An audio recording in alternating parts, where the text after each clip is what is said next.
Hi dear all friends, welcome back to another video. കഴിഞ്ഞ ക്ലാസ്സിൽ നമ്മൾ പഠിച്ചത് എങ്ങനെയാണ് ഗ്രിഡ് പ്ലേസ് ചെയ്യുന്നതെന്നാണ്. ഇന്ന് നമ്മൾ പഠിക്കാൻ പോകുന്നത് എങ്ങനെയാണ് ഡോർ പ്ലേസ് ചെയ്യുന്നത്. ഡോർ ഓക്കെ, അത് നമ്മൾ ചെയ്യേണ്ടത് DR എന്ന് എൻ്റർ ചെയ്യാം. നമ്മൾ ജസ്റ്റ് DR ഓക്കെ, DR നമ്മൾ എൻ്റർ ചെയ്യുമ്പോൾ ഒരു വിൻഡോ വരും. അത് പ്രോപ്പർട്ടീസിൽ ഇവിടെ നമ്മൾ ഓൾറെഡി ക്രിയേറ്റ് ചെയ്ത, ഞാൻ ഈ D2 D1 ഞാൻ ഓൾറെഡി ക്രിയേറ്റ് ചെയ്ത ഡോറാണ്. അതാണ് ഓൾറെഡി ഓട്ടോമാറ്റിക്കലി ഇവിടെ കാണിക്കുന്നത്. ഓക്കെ, അതുകൂട്ടോട് ഇൻബിൽറ്റ് ആയിട്ട് കുറേ ഡോറുകളുണ്ട്. ഇതുണ്ട്, ഡോറിൻ്റെ സൈസിൽ കാണിക്കുന്നുണ്ട്. ഇതിൽ ഏത് ഡോറാണ് നമുക്ക് വേണ്ടതെന്നനുസരിച്ച് നമുക്ക് എടുക്കാം. പിന്നെ അതിൻ്റെ സൈസ് വേണമെങ്കിൽ നമുക്ക് മാറ്റി കൊടുക്കാം. എങ്ങനെയാണെന്ന് വെച്ച് കഴിഞ്ഞാൽ ഇപ്പോൾ എക്സാമ്പിൾ D1 എന്ന് പറഞ്ഞ ഡോർ ഞാൻ സെലക്ട് ചെയ്തു. ജസ്റ്റ് സെലക്ട് ചെയ്യാൻ നേരത്ത് നമുക്ക് എവിടെയാണോ ഡോർ വേണ്ടത് അവിടെ കൊണ്ടുവന്ന് ജസ്റ്റ് പ്ലേസ് ചെയ്യും.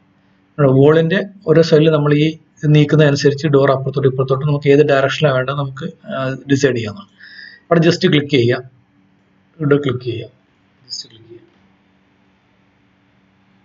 അപ്പോൾ ഇങ്ങനെയാണ് ഡോർ പ്ലേസ് ചെയ്യുന്നത്. ഇനിയിപ്പോൾ ഈ പ്ലേസ് ചെയ്ത ഡോറിനെ നമുക്ക് ഇതിൻ്റെ ലീഫ്, ഇപ്പം ഈ ലീഫിനെ ഈ വോൾ സൈഡിലോട്ട് ആക്കാൻ വേണ്ടിയിട്ട് ഇതിനെ സെലക്ട് ചെയ്തിട്ട് ഈ ആരോ മാർക്ക് ഉണ്ട്. ഈ ആരോ മാർക്ക് ക്ലിക്ക് ചെയ്യുന്നതനുസരിച്ച് ഡോറിൻ്റെ ഡയറക്ഷൻ മാറുന്നതാണ്. ഇതാണെങ്കിൽ ഡോറിനെ നമുക്ക് ഇപ്പുറത്തോട്ടും അപ്പുറത്തോട്ടും പോകും. അപ്പോൾ ഇങ്ങനെയാണ് ഡോർ പ്ലേസ് ചെയ്യുന്നത്. ഡോർ പ്ലേസ് ചെയ്യുന്നത് ഇങ്ങനെയാണ്. ഇത് നമ്മളിപ്പോൾ 3D വ്യൂവിൽ പോയി നോക്കി കഴിഞ്ഞാൽ ഡോർ ഓൾറെഡി ഇവിടെ പ്ലേസ് ആയിട്ട് ഇവിടെ കാണാൻ പറ്റും. ഓക്കെ, അപ്പോൾ അങ്ങനെയാണ് ഈ ഡോർ പ്ലേസ് ചെയ്യുന്നത്. ഓക്കെ, അപ്പം ഇത് നിങ്ങൾ മനസ്സിലായെങ്കിൽ ലൈക്ക് ചെയ്യുക, സബ്സ്ക്രൈബ് ചെയ്യുക. Thank you.